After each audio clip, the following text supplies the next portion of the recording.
सुकुमारी नुकले। वो उपासक अपने को एक नवीन किशोरी के रूप में देखता है।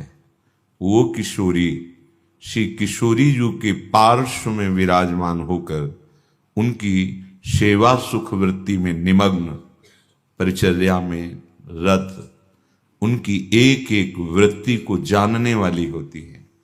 श्यामा श्याम की एक एक वृत्ति को जानने वाली श्रीपाद देख रहे हैं और कह रहे हैं,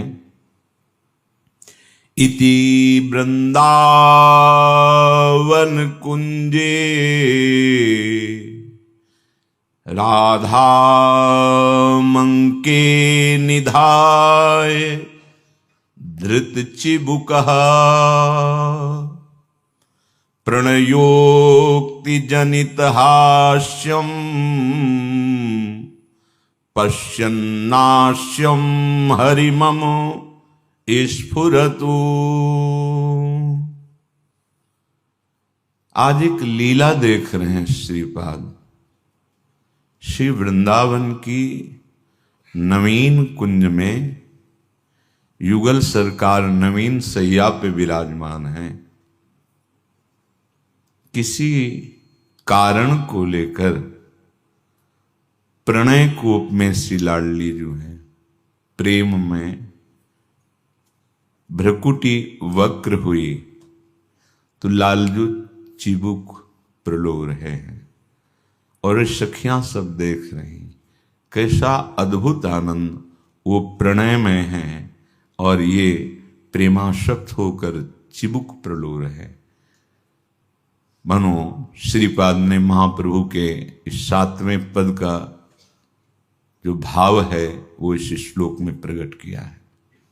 आजु निकुंज मंजू में खेलत नवल किशोर नवीन किशोरी अति अनुपम अनुराग परस्पर सुन अभूत भूतल पर जोरी।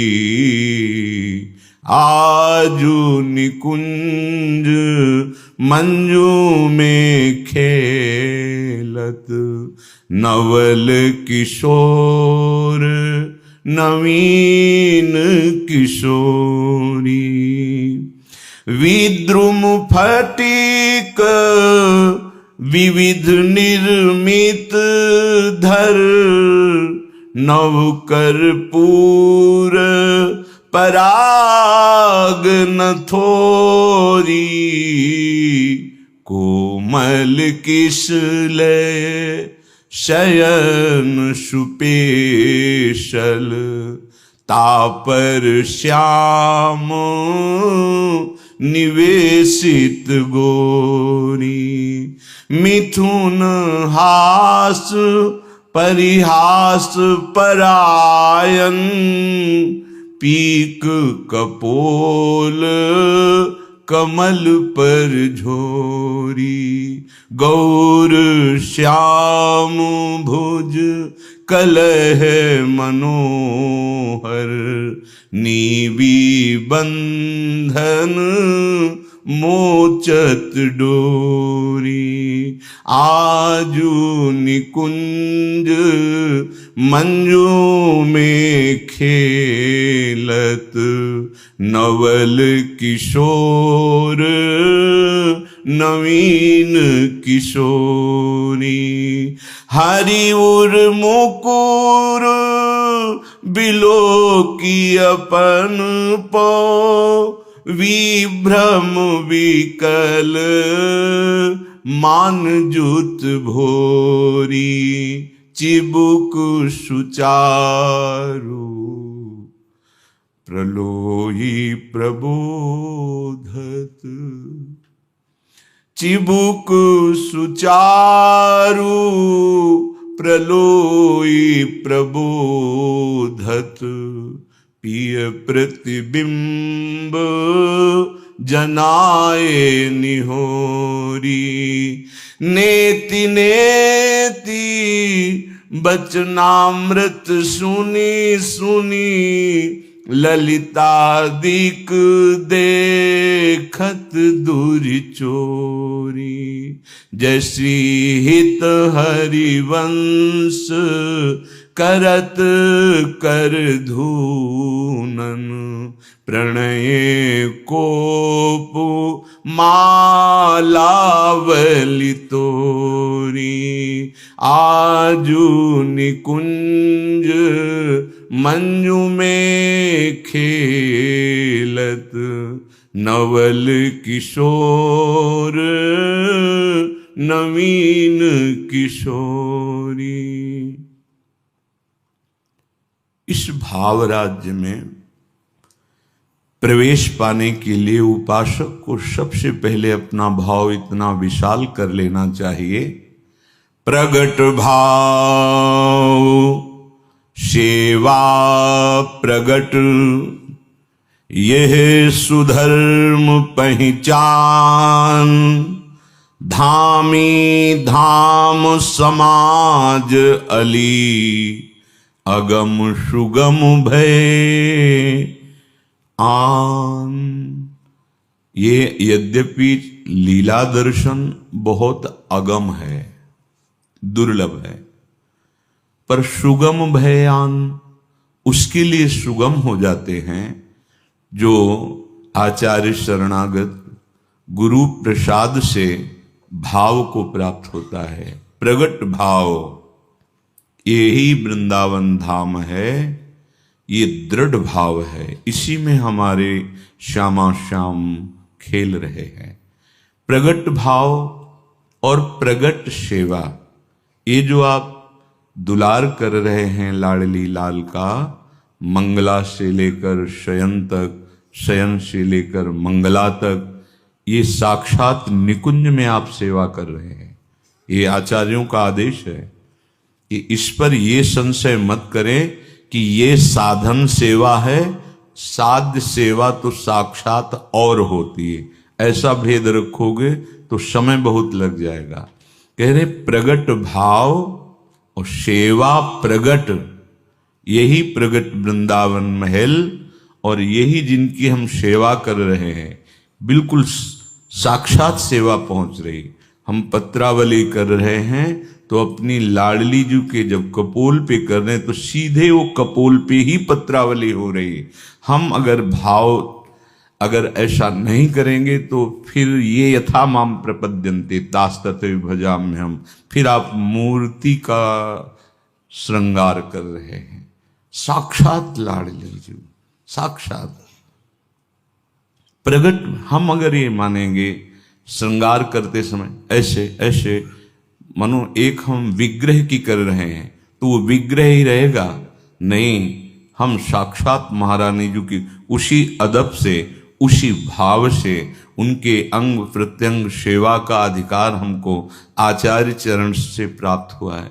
हमारी सामर्थ्य नहीं है, हमारी सामर्थ्य नहीं, ये आचार्य कृपा, व्यास सुवन प्रसाद, ये हरिवंश महाप्रभु की कृपा से हमारा अधिकार है। बिना भय किए, बिना संकोच किए, पत्रावलिम रचितुम कुचयो कपोले बद्धुम विचित्र कबरिम नव मल्लिका भी। जहाँ शब्द उच्चारण करने का अधिकार नहीं, वहाँ सेवा का अधिकार ये आचार्य प्रताप से प्राप्त होता है उपासक को। तो उपासक प्रगट सेवा का साक्षात स्वरूप देखे, आपको साक्षात अनुभव आने लगेगा। एक बार किसी महापुरुष ने बताया था, जब दर्शन कर रहे थे राधा वल्लभ लाल जी की, कि दर्शन करते करते यदि पुष्प है, आभूषण है, वो गिरा दें तो समझ लेना कि तुम्हारा दर्शन बिल्कुल ठीक हो रहा है। आप एकाग्रता पूर्वक अपने आराध्य देव को भावना से देखिए, संकेत मिल जाएगा कि साक्षात नयन मिल रहे हैं।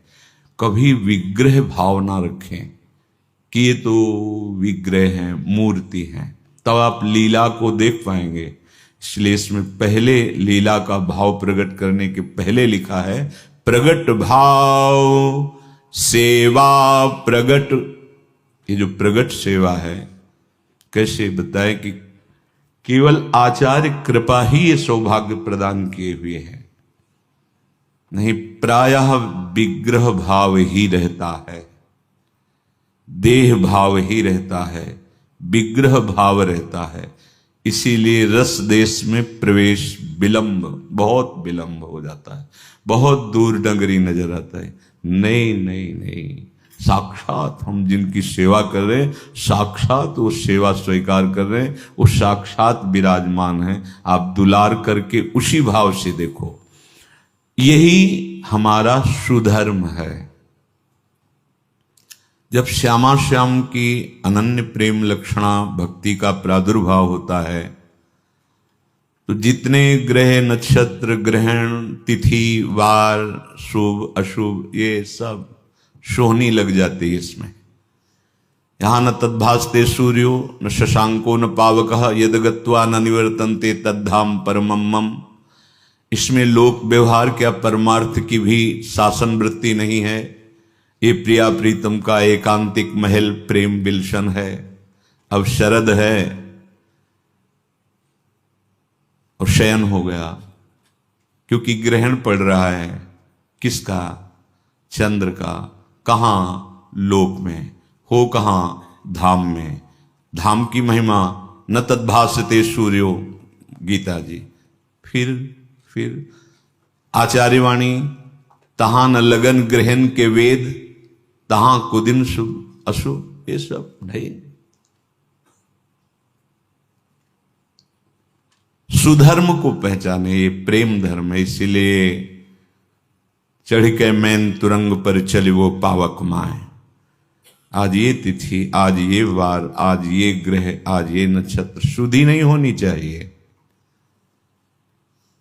विधि निषेध नहीं दास अनन्य उत्कट व्रतधारी।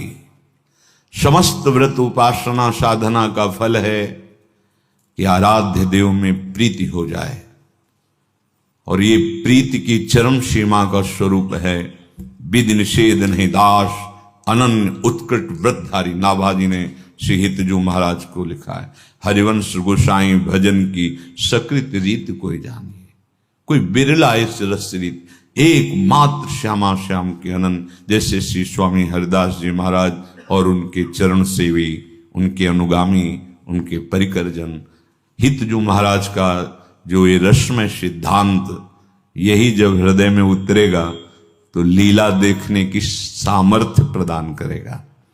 कह रहे धामी धाम समाज अली, तुम्हारे नेत्र गोचर ये जो अभी धाम हो रहा है यही। पर जिस दिन हितजू महाराज की कृपा होगी तो बिल्डिंगें नहीं दिखाई देंगी, नवनिवृत्त निकुंज महल। धामी श्री श्यामा श्याम समाज अली, अर्थात समस्त सहचरियों की समाज इन्हीं नेत्रों से गोचर होगा। तब ये दिखाई देता है जैसे श्रीपाद को दिखाई दिया कि प्रियाजू को अंक में विराजमान किए हुए चिबुक प्रलोय और थोड़ा प्रणय कोप से हैं। ये बड़ा सूक्ष्म विषय है। जब तक स्नेह हृदय में नहीं आता तब तक इस जोरी का अनुभव नहीं होता। इसीलिए अपने पत्र में महाप्रभु हरिवंश चंद्र जी ने विठल दास जी को लिखा, जोरी सुमिरन बाचनो, यह जोरी अमृत स्वरूप है, परम सुख स्वरूप है। जोरी सुमिरन मत रहो। ये जो जोरी सुख बरसत है, यह सुख अमृत स्वरूप है। आचार्य चरण, ये जोरी सुख बरसत, कौन सा सुख? बोले अमृत सुख की वर्षा। नव किशोर सुकुमार तन मृद भुज मेले अंश, जोरी सनी सने रस प्रगट करी हरिवंश। जो उपासक अनन्य मन क्रम वचन त्रिशुद्ध सकल मत, हम श्री हित हरिवंश उपासी, ये महारस का विषय है। इसमें अन्य या में मिलो नहीं मिले न कछु, जब खेलत रास सदा वन में। कर्म धर्म को करो वेद विधि को बहुविधि देवतन उपासी, को तीर्थ तप ज्ञान ध्यान व्रत अरु को निर्गुण ब्रह्म उपासी, को यम नेम करत अपनी रुचि को अवतार कदम्ब उपासी, मन क्रम वचन त्रिशुद्ध सकल मत हमसे हित हरिवंश बात। ऐसी चोरी का स्वरूप, ऐसा सुख जहां मोक्ष सुख भी लघु हो जाता है।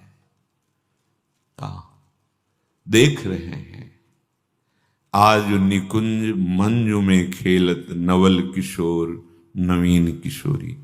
आज जिस निकुंज में विराजमान ये नवीन है, कभी नहीं देखा गया।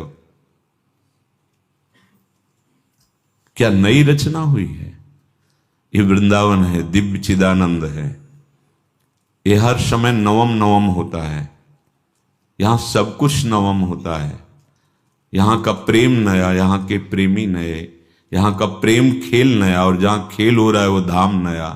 महाप्रभु हरिवंश चंद्र जी कहते हैं, नयो नेह नव रंग नयो रस नवल श्याम वृषभानु किशोरी, नव पीतांबर नवल चूनरी नई नई बूनन भींजत गोरी, नव वृंदावन हरित मनोहर नव चातक बोलत मोर मोरी।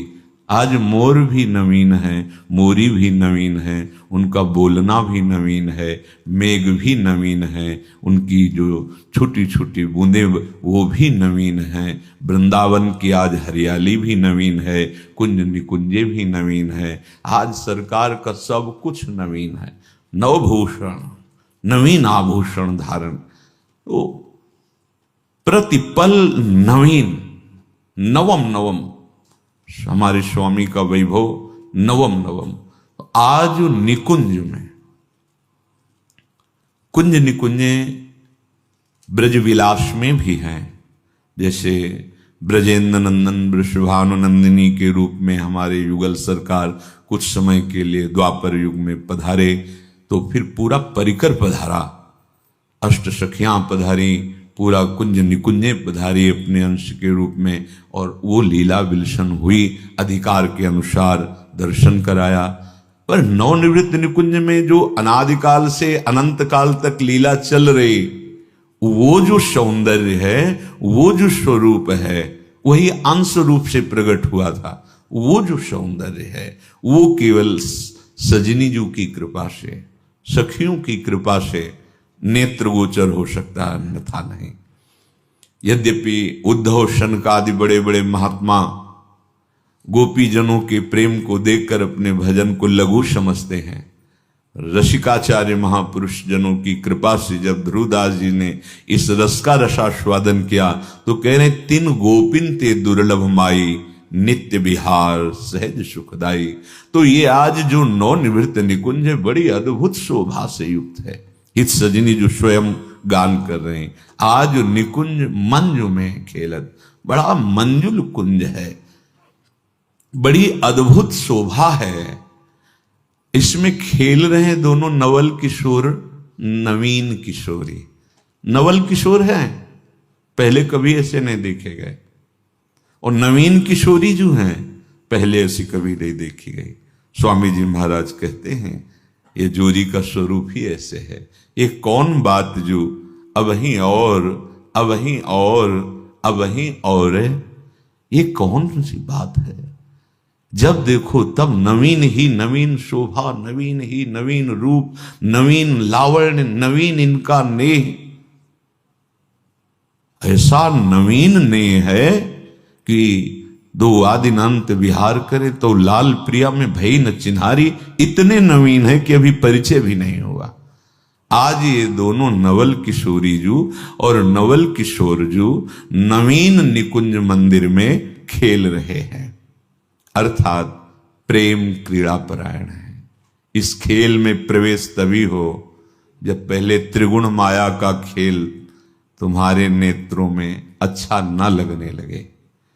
शतोगुण रजोगुण तमोगुण का खेल ही अभी आपको आसक्त किए हुए है, फिर चिदानंद खेल की तो बात जाने दो। ये ऐसा खेल है कि जे अवतार कदम्ब भजत हैं, धरि दृढ़ व्रत जो हिए तेऊ उमग तजत मर्यादा बन विहार रस पिए।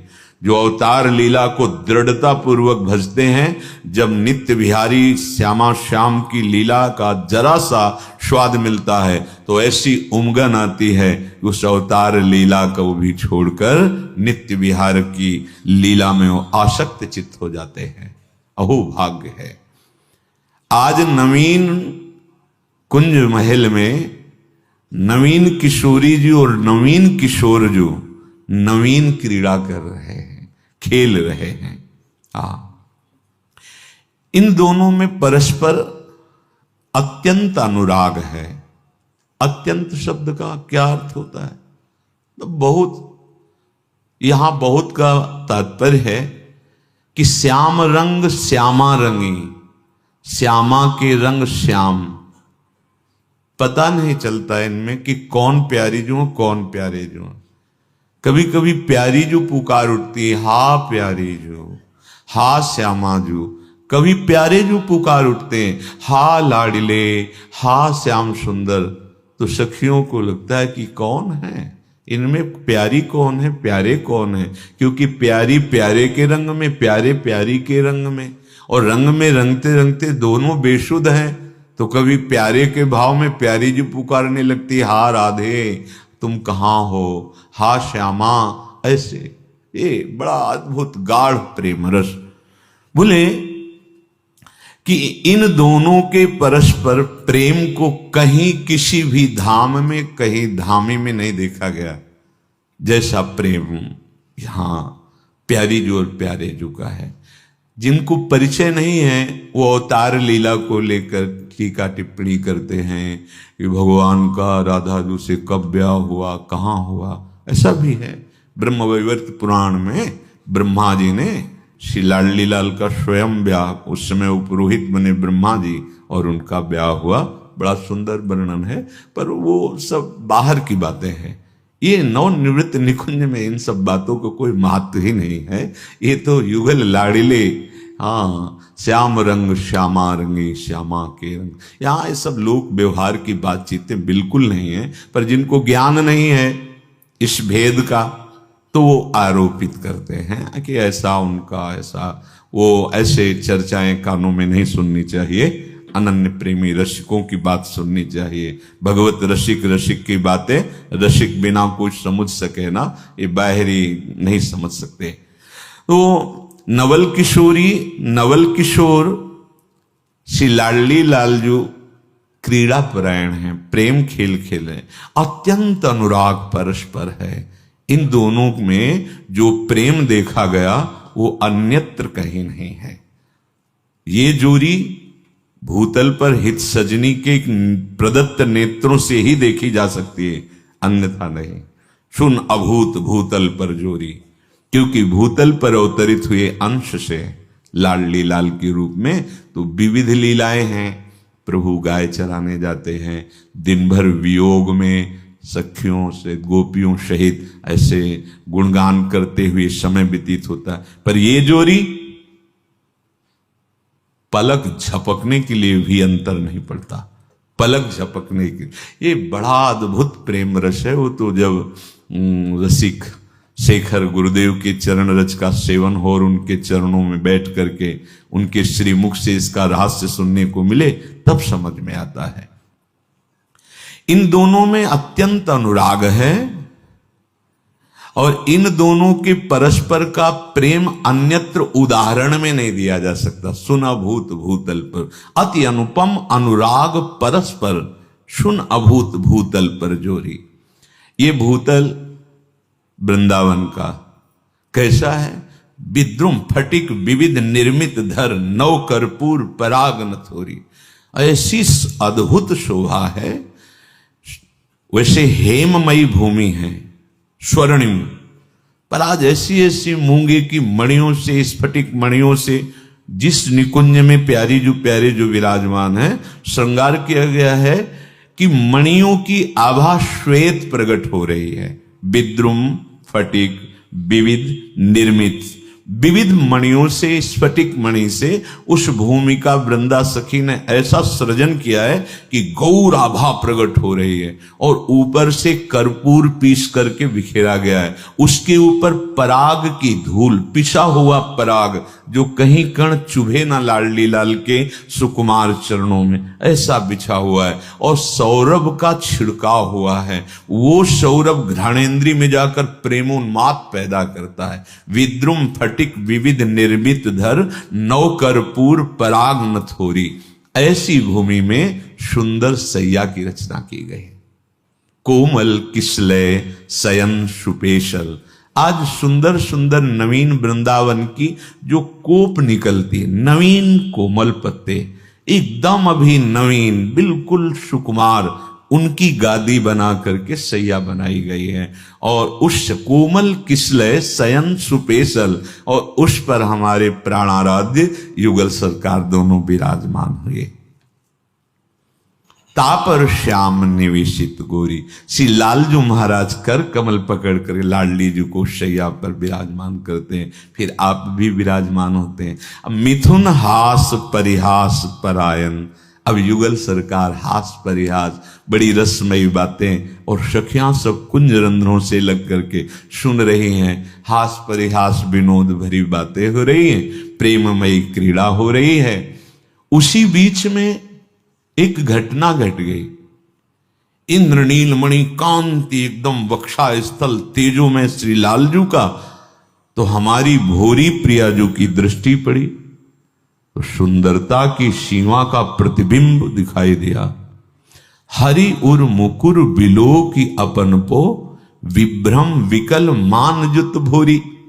खेलते खेलते अचानक दृष्टि पड़ी, और प्रेम में ऐसा भोरापन हमारी प्यारी जू का, भोरी भी नाम है प्यारी जू का। यद्यपि 64 कला प्रवीण तदपि भोरी, ये केवल प्रियाजू में ही हो सकता है। 64 कलाओं से प्रवीण, लालजू से 4 गुना, 16 चौको 64, तदपि भोरी। देखो कितनी भोरी है।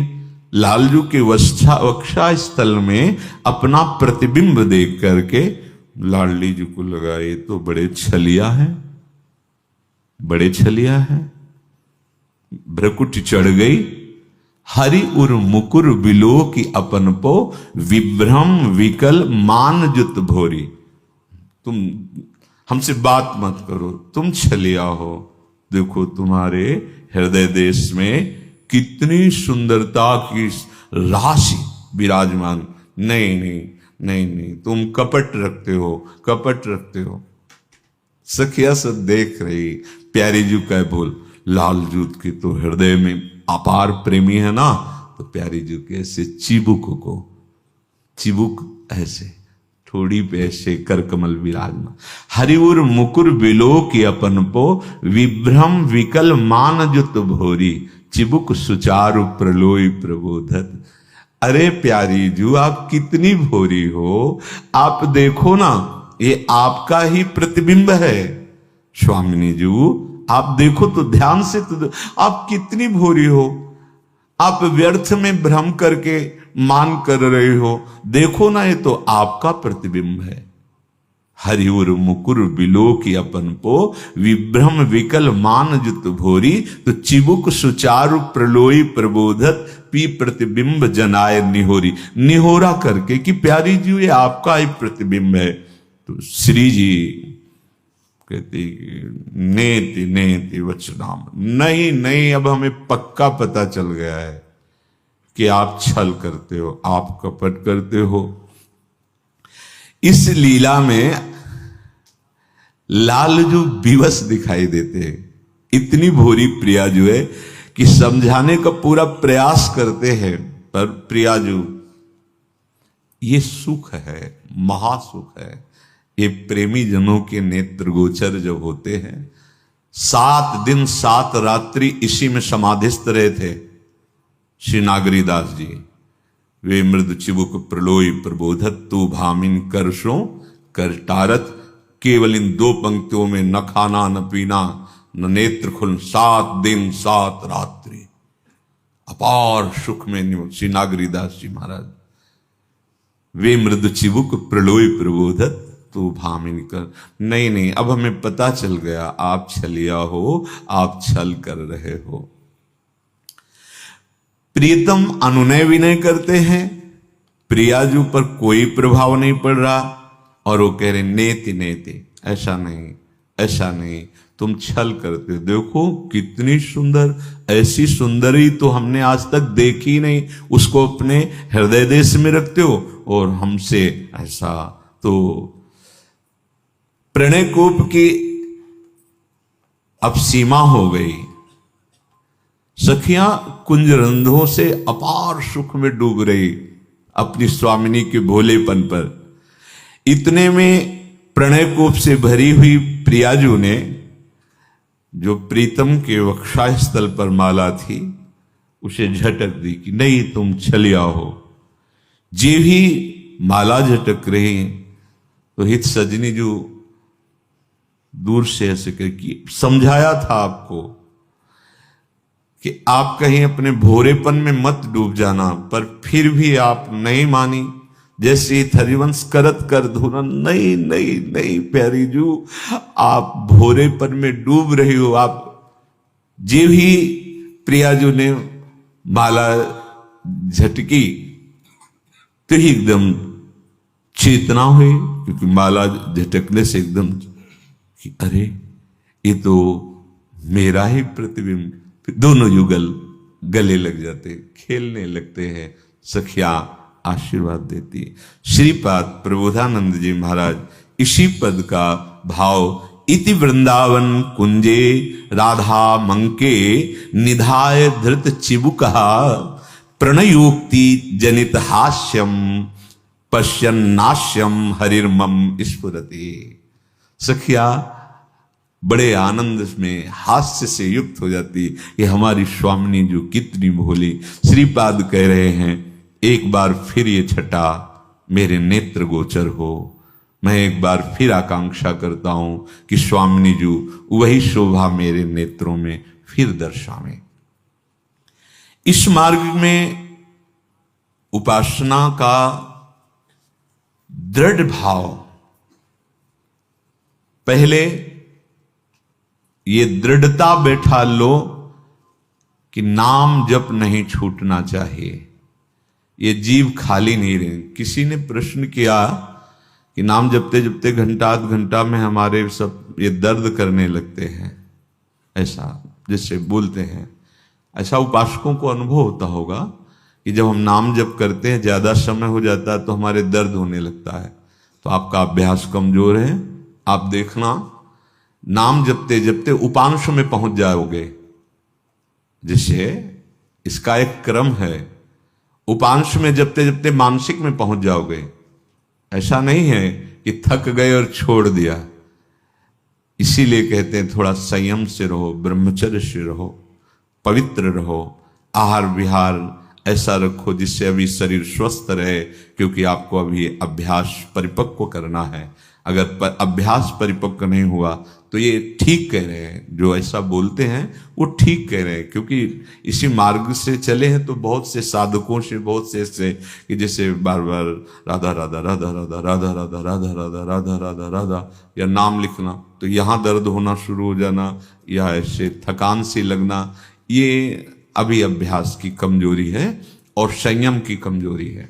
जैसे आप राधा नाम का ध्यान कर रहे हैं तो संयम ठीक ना होने पर आज्ञा चक्र पर आपके दर्द शुरू हो जाएगा, यहाँ बोझा लगने लगेगा, नहीं बन पाएगा। अगर संयम सही तो वहीं आनंद की धारा स्फुरित होने लगेगी। हारना नहीं है, नहीं हारना। 1 घंटे लड़ाई हो तो किसी का मुंह थका है आज तक? 2 घंटे प्रपंच की चर्चा हो भला किसी का मुंह थका है? ये मन की चाल है, इससे थोड़ा सावधान रहिए। तो सदा श्यामा श्याम के नाम का नशा पड़ जाए जपने का, ये होता है। आगे चल के होता है, प्रारंभ में नहीं। प्रारंभ में तो बहुत ही विघ्न सताते हैं, प्रतिकूलता आ जाती है, मन बड़ा परेशान करता है, विषय आकर्षण बहुत जोर का होने लगता है। ऐसा लगता है क्योंकि निकलता है तो लगता है आकर्षण जोर का हो रहा है। वो अपनी कल्पना का दुख होता है। अनुभवी महापुरुषों के वचन है, वो अपनी कल्पना का दुख होता है। किसी भी प्राणी, पदार्थ, परिस्थिति में जब सुख की तुम आशा करते हो तो तुम्हें कोई दुख नहीं लगता। जैसे आपको किसी से मिलने जाना है और कोई सुख का केंद्र है, किसी भी इंद्रिय के सुख का, अब बीच की कितनी कठिनता वो आपको दिखाई नहीं देगी। लक्ष्य में पहुंचने में आपको कोई दुख नहीं, कोई परिस्थिति नहीं रोक पाएगी, कुछ नहीं। क्योंकि आपकी सुख की आशा भोगों में है और सुन सुना के भजन शुरू किया है, इसलिए आपको लगता है कि भजन करने में बड़ी कठिनता है। जिस दिन भजन में सुख की आशा हो गई, उस दिन भजन छोड़ना कठिन पड़ जाएगा। सच्ची बात समझ लो। ये कल्पनात्मक दुख आपको लगता है, जो भजन में दुख होता है, एक कल्पनात्मक होता है, क्योंकि आपने सुख की आशा शरीर में और भोगों में, व्यक्ति परिस्थिति में रख रखी है, इसलिए आपको भजन मार्ग में दुख नहीं। भजन मार्ग दुख मिटाने वाला है, आनंद प्रदान करने वाला है।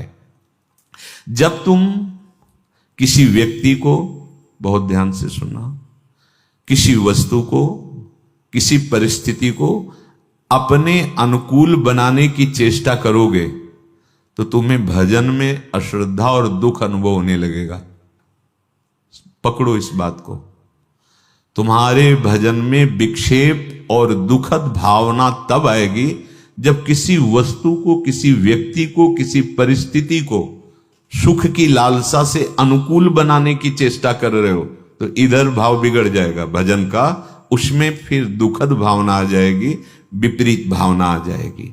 अतः उपासक को सत प्राप्ति के लिए असत असाधनों का बहुत सावधानी से त्याग करना है।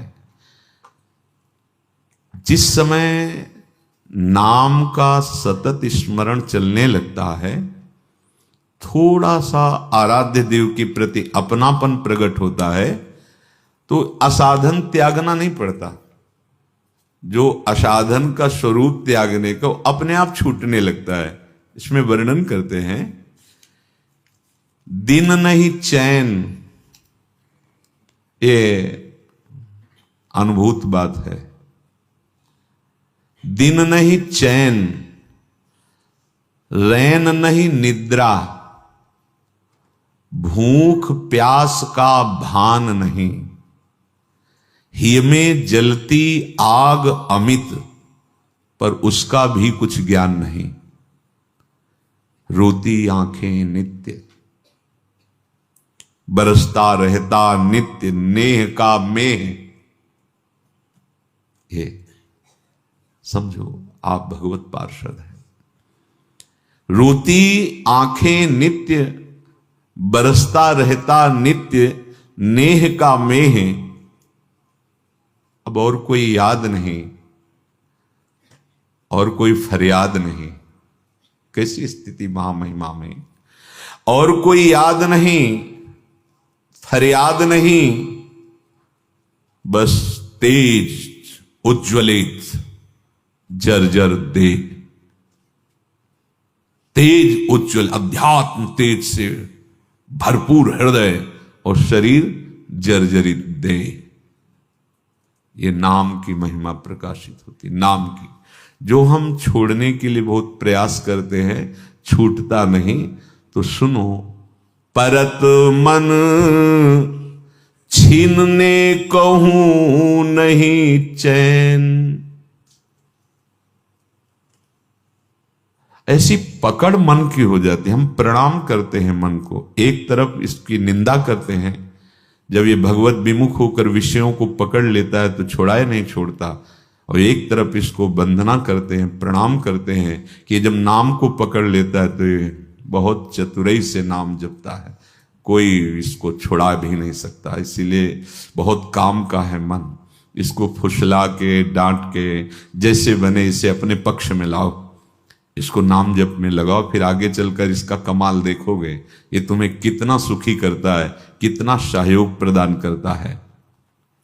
परत मन छीनने कहूं नहीं चैन, व्याकुल व्यथित चित्त दिन बीतत, परत नींद नहीं रैन, परत मन छिन ने कहू नहीं चैन। कैसे इस स्थिति को बतावें? बस इतना समझ लो, उसके हृदय में एक ऐसी वेदना पैदा होती है, बस कोई भी सेकेंड अब खाली नहीं जाएगा। उस जब सहज भाषा में बोलेंगे तो मरना निश्चित है, उसके पहले ही हमें प्रिया प्रीतम से मिलना भी निश्चित है, और मिलन का सब संयोग बनाता है नाम भजन। इसलिए अब मैं भजन नहीं छोड़ सकता। हर क्षण बात कर रहे हैं तो तुम्हारे मुख पर नाम लिखा हुआ है, जिधर देखें उधर नाम लिखा हुआ है, नाम को देखते हुए बात कर रहे हैं। मन में बड़ी सामर्थ्य है। जब पूज्य श्री राधा बाबा ने कहा 2 नाम एक साथ चला करके देखो, प्रवीण साधक हो तो चल जाएगा, तो चला के देखा गया। एक लिखा जा रहा है और एक सुना जा रहा है, पर यह बहुत सधा हुआ एकाग्र मन। 2 एक साथ, एक लिखा जा रहा है और एक सुना जा रहा है। भागने का कोई चांस ही मन का नहीं। पर यह तभी जब संयमवान हो, एकाग्र हो, प्राण भी सूक्ष्म है, संयम ठीक है, तब चल सकता है। नहीं तो लगेगा खोपड़ी फट रही, छोड़ो, ऐसा लगने लगेगा। व्याकुल व्यथित चित्त दिन बीतत। आपका दिन कैसे बीतता है? व्याकुलता पूर्वक बीतता है क्या? क्योंकि आपको ऐसा लगता है बहुत दिन जीना है, हम स्वस्थ हैं। हम प्रणाम करते हैं इस किडनी रोग को। इसने वो काम किया जो जीवन में साधना से नहीं कर सकते थे। मानो एक ऐसा अंग रक्षक दे दिया जो भजन की प्रतिपल वृत्ति को बढ़ाने के लिए कहता रहता, सावधान सावधान, नाम में सावधान, चित्तवृत्ति प्रिया प्रीतम में सावधान। हर क्षण। पहले जब सत्संग में सुना था संतों के मुख से कि असाध्य रोग जब किसी भक्त को मिलता है तो भगवान की विशिष्ट कृपा होती है। भाई ये हमारी तो समझ में नहीं आया। स्वस्थ शरीर लगा के पद्मासन चिंतन कर रहे हैं, अस्वस्थ असाध्य रोग के तो क्या भजन होगा? नहीं, संतों के वचन जो है गूढ़ होते हैं, वो बाद में समझ में आते हैं। अहम की धरा का लय होकर निरंतर भगवदाकार वृत्ति। हाँ, बड़ी कृपा, बड़ी कृपा। आप स्वस्थ हैं तो खान पान, इंद्रिय विलास और जीने की इच्छा, यही आपके अंदर भजन की व्याकुलता नहीं पैदा होने दे रही। ऐसा चित्त व्यथित रहता है भजन के लिए, कहीं भजन न छूट जाए। तुम्हारी रात पूरी कैसे जाती है? कैसे तुम सो लेते हो रात में? अखियां रूप के रंग भरी, निरख स्वरूप कुंवरी राधे को सोई ना तो जगी, न सोई ना जगी। अरे बढ़ो, आगे बढ़ो। केवल नींद में 6-6 घंटे, 8-8 घंटे व्यतीत कर देना बहुत घाटे का सौदा हो रहा है। कम से काम चलाओ, ज्यादा माल इकट्ठा करो। प्रिया प्रीतम का नाम, प्रिया प्रीतम के लीला गुण, शांति में बैठ कर एक एकांत चिंतन। ये तभी होगा जब संयम होगा, आहार शुद्ध होगा, लक्ष्य होगा। नहीं तो बैठोगे भी तो लार बाते हुए सो जाओगे। तमोगुण पिंड नहीं छोड़ने वाला, ये गुण ऐसे नहीं छोड़ते। और जब कृपा हो जाती है ना, तो कोई नींद दिला ही नहीं सकता, चाहे तुम दवा खवा दो। वो भी अपना राधे राधे रटती है, प्रभाव ही नहीं। अपने ठीक समय पर अपना कार्य प्रारंभ हो जाता है। बेहोशी भले कुछ क्षण के लिए हो जाए। बोले परत नींद नहीं रैन। कमालू जाना है यार, जाना है यहां से, यहां टिकना नहीं है। अधिक से अधिक नाम। कुछ लोग तो कहते समय ही नहीं हमारे पास। तो समय है किस लिए तुम्हारा? किसके लिए समय है? बोले रुपया कमाते हैं, खूब सामग्री, घर परिवार पोषण। जब जाओगे तो साथ इनमें से कौन सा होगा? थोड़ी कमाई वो भी तो कर लो जो तुम्हारे साथ चली जाए। अब जब नाम जापक उपासक ऐसे नाम जप करता, ये स्थिति आ जाती है। इसमें कोई बनावटीपन नहीं होना पड़ता कि वो कुछ बनावटीपन करे, हृदय की दशा आ जाती है ऐसी। आप सबसे कठिन काम है ये, सबसे कठिन विश्व में, त्रिभुवन में, सूक्ष्म और स्थूल दोनों में सबसे कठिन काम है। एक नाम पे, एक मंत्र पे कुछ घंटे लगातार चलाओ, देख लो करके हो तो अनुभव का। मान लो राधा, अब 1 घंटे केवल राधा ही राधा तुम्हारी दृष्टि में, तुम्हारे मन में, राधा राधा राधा राधा राधा राधा राधा राधा राधा, 1 घंटे ऐसे। अगर 5-6 घंटे, फिर देखो ये स्थिति ना आने लगे तो बता, 5-6 घंटे एक ही मंत्र बदलने नहीं दिया, क्योंकि इसका स्वभाव है। एक मंत्र जप रहा है, अब अभ्यास भजन का कर रहे हो, बीच में ले आएगा अमुक नाम, ले आएगा अमुक बात, ले आ जाएगा अमुक कल्पना, ले आएगा अमुक क्षेत्र में पहुंचा देगा, ये ऐसा करेगा। फिर इसका कार्य है बड़ा चंचल है, तो इसको फंसाने के लिए प्रारंभ में तो ऐसा किया जाता है। थोड़ी देर मंत्र जप लिया, थोड़ी देर नाम जप कर लिया, फिर पद गायन शुरू कर दिया, फिर मंत्र में आ गए, फिर नाम में आ गए, ऐसे अभ्यास से। लेकिन सबसे कठिन काम है, मानो आपका मंत्र है, अब उस मंत्र पे लगातार बिना किसी विक्षेप के 1 घंटा, 2 घंटा, 3 घंटा, आप देखो जरा लगा के।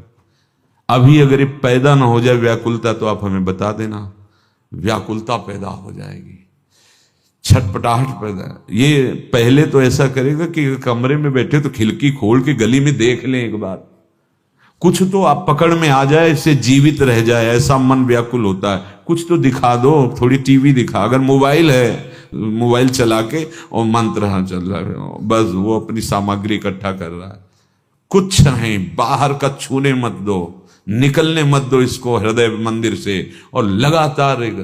तो हम कह रहे हैं 20 मिनट शुरू करो, 30 मिनट ऐसा शुरू, कुछ नहीं, एक पकड़ा पकड़ लिया बस, राधा पकड़ा, राधा वल्लभ श्री हरिवंश पकड़ा, शरणागत मंत्र, निज मंत्र जो पकड़ा, 30 मिनट 40 मिनट घसीटते चले जाओ, 1-1 मिनट बढ़ाते चले जाओ उसको, देखना अब ये व्याकुलता आ जाएगी।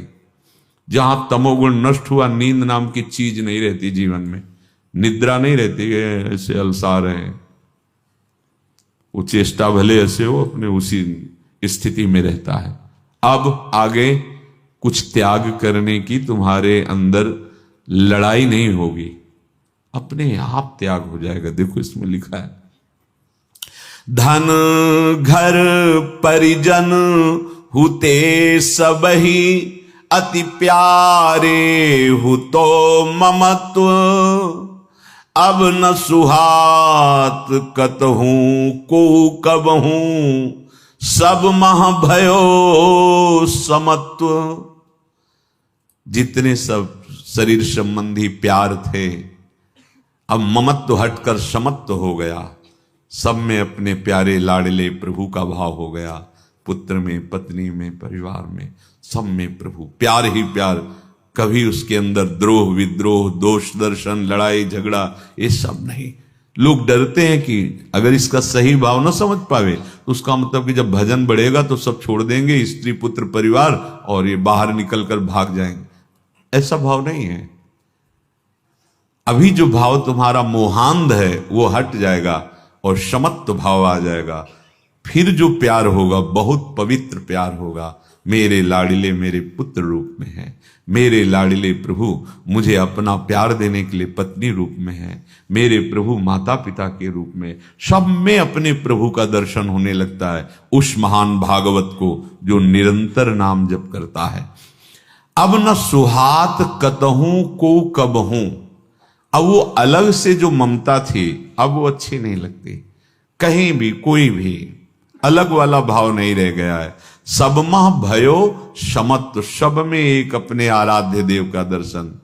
देखो मन की स्थिति, मन न करत कछु तिन के, आवन जावन की परवाह, एकमात्र प्रीतम दर्शन की, बढ़त नित्य नई चाह। अब कोई आए तो हर्ष नहीं, गया तो कोई शोक नहीं। समत्व बहुत बढ़िया स्थिति है ये। आने पर हर्ष नहीं, जाने पर शोक नहीं। चाहे वस्तु हो, व्यक्ति हो, परिस्थिति हो, पद हो, आने पर हर्ष नहीं, जाने पर शोक नहीं। ये केवल नाम जापक भक्त की ही स्थिति हो सकती है। एकमात्र उसके अंदर आस है तो प्रीतम मिलन की, प्रीतम दर्शन की।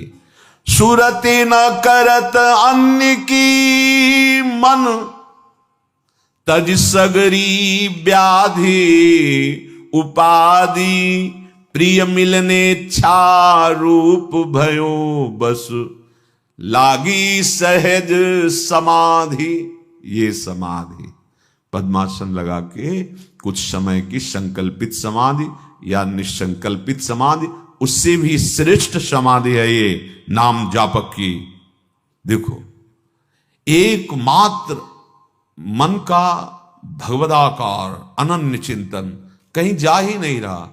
अब कोई शरीर में आदि व्याधि आ जाए, कोई परेशानी सामने, निंदा अपमान, परिस्थिति का बिगड़ जाना, कुछ फर्क नहीं पड़ता उसके मन में। वो बस उसी भजन चिंतन में, प्रभु के चिंतन में। तो क्या हुआ? बोले प्रिय मिलन इच्छा रूपी अब उसकी समाधि लग गई। उठते बैठते, जैसे कबीरदास जी कहते, ठाढ़े बैठे परे उताना, कबीर काहे हम रहें ठिकाना। हर समय अपने आराध्य देव में स्थित समा। इसी को स्वामी जी कह रहे हैं, चित न डुला इत आओ समाधि भीतर।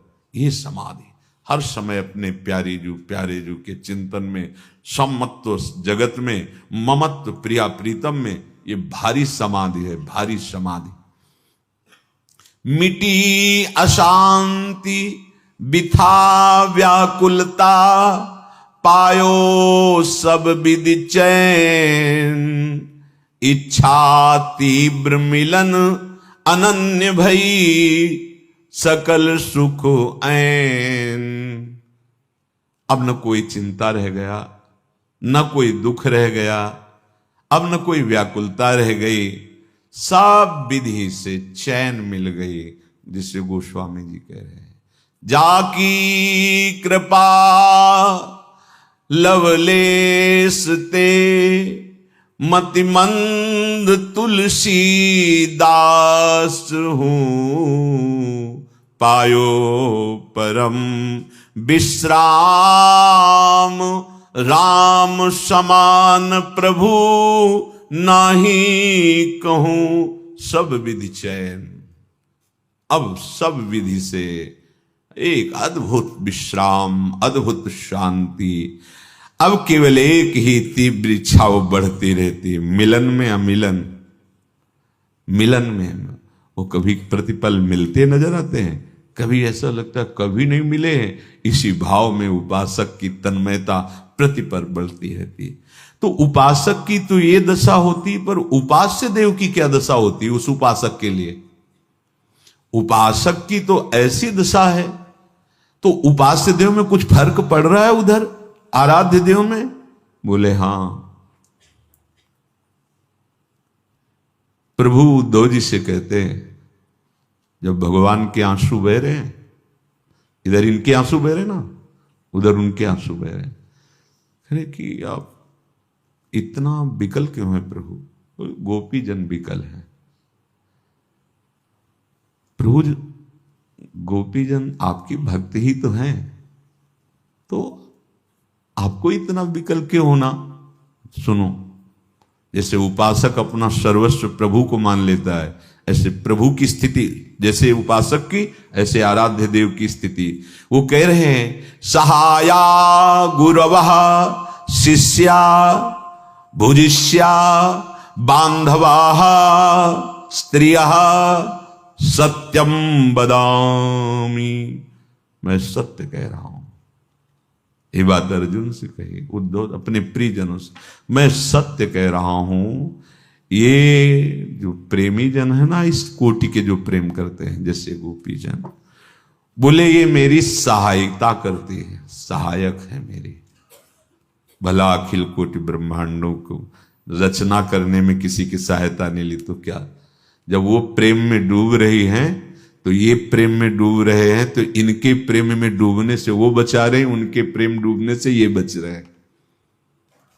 ये प्रेमी का हृदय जानता है। एक आश मिलन की, जैसे भक्त के हृदय में जीवित रखती, ऐसे प्रभु को विकल नहीं होने देती भक्त मिलन की आस। सहायका गुरवः, वो प्रभु को अपना गुरु मानता है तो प्रभु उसको अपना गुरु मानते हैं। स्वयं सहाया गुरवाह, भगवान कह रहे समझो। ऐसा नहीं कि भक्त की दशा ऐसी होती है भगवान चैन से होते हैं। यही प्रेम का महाबल है। सहाया गुरवाह, वो हमारी गुरु हैं। शिष्याः, वो हमारी शिष्य भी हैं। और जैसे प्रेम का रसास्वादन वो करते हैं, ऐसे उनके प्रेम का भोग्या रसास्वादन मैं करता हूं। बांधव, मेरे असली बांधव वही हैं। तुमसे सत्य कहता हूं, मेरे सारे संबंध उन्हीं से हैं। क्यों? क्योंकि उन्होंने सारे संबंध प्रभु से कर लिए। जो मेरे प्रति ऐसा भाव कर देता है तो मन महात्म्यम मत सपर्याम मत श्रद्धाम मन मनोगतान जानन्ति गोपिका पार्थ नान्य जानन्ति तत्वतः। मेरी महिमा को जैसे ऐसे गोपीजन, जैसे प्रेमी जन जानते हैं, ऐसा कोई नहीं जानता। मेरी सेवा को, मेरी श्रद्धा को, मेरे वैभव को, मेरे ज्ञान को, मेरे ऐश्वर्य को केवल ये भावुक जन जानते हैं। जो भाव में डूबे हुए हैं ये गोपी जन जानती हैं, दूसरा कोई भी नहीं जानता। मैं सत्य कहता हूं हे पार्थ। जो प्रभु में ऐसा समर्पित हो जाता है तो ठीक वैसे ही प्रभु उसको समर्पित हो जाते हैं। ब्रज बनिता नहीं मोते न्यारी, मम सुख हित कर सर्वस अर्पण, मोह में आय समानी सारी। मेरे लिए उन्होंने समस्त सुखों का त्याग कर दिया। इसका बहुत बड़ा प्रभाव प्रभु के ऊपर पड़ता है। ध्यान देना, जब हम अपने किसी भी प्रिय सुख को, जिसे समझते हैं भोग सामग्री या शरीर या पद, भगवान कह रहे हैं ये त्यक्त लोक धर्माश्च मदर्थे तान विभर में हम ता मन मनस्का मत प्राणा मदर्थे त्यक्त दहिका मामेव दयितम प्रेष्ठ मात्मानम मनसागता। तान मन मनस्का, उन्होंने अपना मन मुझे दे दिया। देखो, और कुछ बाहरी वस्तुएं तो भगवान की तरफ देने के लिए उत्साह बना सकते हैं, लेकिन मन को नहीं दे सकते। भगवान ने पहली बात यहां और गीता में भी पहली बात मांग रहे हैं, मन मना भव। मन को मेरे में लगा दो, मेरे मन वाले बन जाओ, मन मेरे को दे दो। काहे नहीं दे देते? बहुत उपद्रवी है, नहीं संभल रहा है, दे दो, उनके नाम कर दो। बोले कैसे नाम करें? नाम जप करते हुए उनको बार बार समर्पित को, प्रभु इसको आप संभालो, बहुत ही मतवाला गयंद है, तोड़ देता है बड़े बड़े बंधन, संभालो प्रभु। और गोपिकाओं ने दे दिया है तो प्रभु कह रहे हैं ता मन मनस्का, उन्होंने अपना मन मुझे दे दिया है। जो गृहस्थ हैं डरते हैं कि अगर हम भजन करेंगे या ऐसा तो कहीं ऐसी स्थिति ना आ जाए कि काम धंधा छूट जाए, घर परिवार छूट जाए। भैया गोपी जनों से बढ़कर कोई महान भक्त नहीं हुआ, इनका कोई कार्य ऐसा नहीं हुआ कि जो गृहस्थी में रहते हुए वो कार्य ना करती हो। सब कार्य, पति हैं, पुत्र हैं, सब सेवाएं हैं, पर मन जो है वो करुणा निधान श्री कृष्ण में स्वीकार किए हुए प्रभु कह रहे ता मन मनस्का, गोपियों ने अपने मन को मेरे को दे दिया है। कितनी निश्चिंतता हो गई, बेपरवाही हो गई। इसी में तो सब परेशान है, प्रश्न करते हैं मेरा मन नहीं लगता, मेरा मन ऐसा, मेरा मन वैसा। ये लो प्रभु, जैसा है वैसा है, आप लो, आप अपने लायक बना लेना। पक्का वो ले लिए, बस तुम हर बार यही सोचना कि हमने तो दे दिया है प्रभु को, दे दिया है प्रभु को। पक्का वो डोरी संभाल लेंगे, वो ऐसी संभाल लेंगे कि महात्मा बना देंगे, अंदर से महात्मा, बाहर से महात्मा की बात नहीं। डरना मत, नहीं तो हम बड़े प्रश्न आते हैं कि हमारे पति सत्संग सुनते हो, बाबा जी न बन जाए, डर लगता है। अरे आप समझो, स्थिति की बात हो रही है। ये हम लोगों के भाग्य में निवृत्ति मार्ग है, दो मार्ग है। तो एक प्रवृत्ति मार्ग, एक बार रामकृष्ण मिशन में भर्ती हुए तो एक बढ़िया डॉक्टर जो सर्जन थे वो आए और वो थोड़ा बातचीत की। तो उनका, आपकी बुद्धि बहुत प्रवीण है, आप बाबा जी क्यों बन गए? तुमका आप बुरा तो नहीं मानोगे, एक प्रश्न करें आपसे। हमको तुम यहाँ के